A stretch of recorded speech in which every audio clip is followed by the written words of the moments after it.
శ్రీ గురుభ్యో నమః. మహాగణాధిపతి నమః. శివాయ గురు నమః. శ్రీ కామేశ్వరదేవి నమః. రేడియో సిటీ శ్రోతలకి శుభోదయ శుభాకాంక్షలు. నేను మీ సోమేశ్వర శర్మ. మేషం నుండి మీనం వరకు ఉన్నటువంటి రాశి ఫలితాలు నా పరిజ్ఞానం సహకరించిన మేరకు ఈ వారం రాశి ఫలితాలను తెలియజేస్తాను. ఈ రాశి ఫలితాలు ఈ నెల 22వ తేదీ నుండి 28వ తేదీ వరకు వర్తిస్తాయి. ముందుగా గోచారం. మేషంలో శుక్రుడు, మిథునంలో రవి బుధ గురువులు, సింహంలో కుజకేతువులు, కుంభంలో రాహు, మీనంలో శని. అలాగే చంద్రుడు మేషం, వృషభం, మిథున రాశుల్లో సంచారం. తదుపరి తులారాశి. తులారాశి వారికి ఈ వారం అనుకూలంగా ఉంది. వృత్తి ఉద్యోగాల పరంగా చక్కగా ఉంది. వ్యాపారం చాలా బాగుంది. రావాల్సిన బెనిఫిట్స్ ఏవైతే ఉన్నాయో ఈ వారం లభిస్తాయి. వ్యాపార అభివృద్ధి బాగుంటుంది. వ్యాపారంలో మంచి రొటేషన్స్ ఉంటాయి. గడిచిన కొన్ని వారాల కంటే కూడా ఈ వారం కొంతవరకు బాగుందని చెప్పచ్చు. బిజినెస్ ఎక్స్పాన్షన్ చేయాలన్న మీ ఆలోచన ఏదైతే ఉందో అది నెరవేరుతుంది. అయితే ఆదాయం మించిన ఖర్చులు చేయకుండా ఉండడం చెప్పదగినది. ఏకాదశంలో కుజకేతులు ఉన్నారు. లాభస్థానంలో మనం ఎంతైతే ఇన్వెస్ట్మెంట్ చేస్తామో అంత ఆవిరి అయిపోయే అవకాశం గోచరిస్తుంది. వాటి విషయంలో కొంచెం జాగ్రత్త వహించండి. ఉన్న వ్యాపారాన్ని సక్రమంగా నడిపించుకుంటూ ఒక 15 రోజుల తర్వాత పునఃప్రారంభించడం చెప్పదగిన సూచన. అదేవిధంగా ఆరోగ్యం పట్ల కూడా చిన్న చిన్న ఇబ్బందులు అనేవి ఉంటాయి. అవి ఈ వారం సమస్య పోయే అవకాశం గోచరిస్తోంది. సంతానాభివృద్ధి బాగుంటుంది. సంతానానికి మంచి ఉద్యోగం లభిస్తుంది. ప్రభుత్వపరంగా రావాల్సిన బెనిఫిట్స్ ఏవైతే ఉన్నాయో వారికి లభిస్తాయి.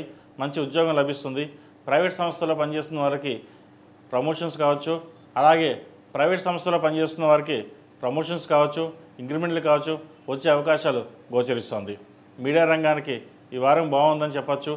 అలాగే పోలీస్ డిపార్ట్మెంట్లో ఉన్నవారికి కొంత ఇబ్బందికరమైన వాతావరణం నెలకొంటుంది. సాఫ్ట్వేర్ రంగం ఉన్నవారికి, రియల్ ఎస్టేట్ రంగంలో ఉన్నవారికి చక్కగా ఉందని చెప్పచ్చు.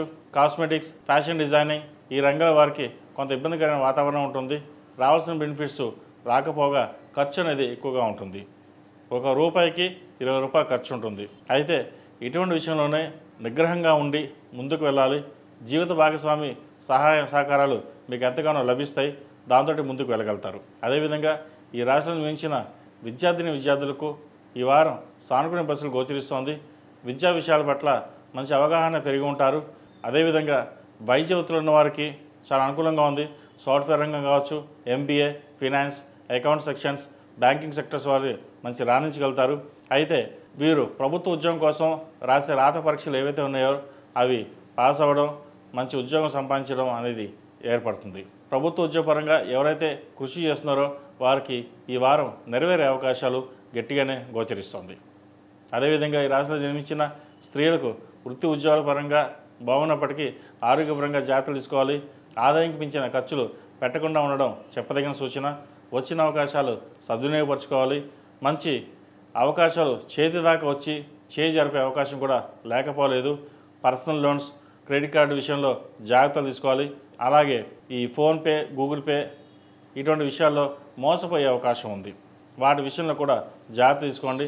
బ్యాంకింగ్ సెక్టర్లో ఉన్న వారికి మంచి అవకాశాలు కలిసి వస్తాయి.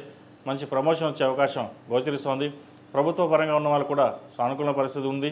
అలాగే రాజకీయ రంగంలో ఉన్న వారికి ఈ వారం చాలా బాగుందని చెప్పొచ్చు. పేరు ప్రఖ్యాతులు పెరుగుతాయి. అనుకోకుండా ఒక పదవి వచ్చే అవకాశం కూడా లేకపోలేదు. మీ కష్టం తగిన ప్రతిఫలం ఈ వారం చివరిలో వచ్చే అవకాశాలు ఎక్కువగా గోచరిస్తుంది. ఈ రాశివారు ప్రతిరోజు ప్రతినిత్యం దుర్గా అష్టోత్తరం పఠించడం, సుబ్రహ్మణ్య అష్టకం పఠించడం చెప్పదగిన సూచన. సుబ్రహ్మణ్య పాశుపత హోమం చేయించడం చెప్పదగిన సూచన. ప్రతిరోజు ప్రతినిత్యం ఓం నమః శివాయ దీపారాధన చేయడం, దక్షిణామూర్తి స్తోత్రం పఠించడం, రాహుకాలంలో రాహుకాల దీపం పెట్టడం చెప్పదగిన సూచన. ఈ రాశిలో జన్మించిన వారికి కలిసి వచ్చే సంఖ్య 8, కలిసి వచ్చే రంగు గ్రీన్. ఏదైనా పని మీద బయటకు వెళ్ళేటప్పుడు సోమవారం కానీ శనివారం నాడు కానీ వెళ్ళండి. మంచి ఫలితాలు సంప్రాప్తిస్తాయి.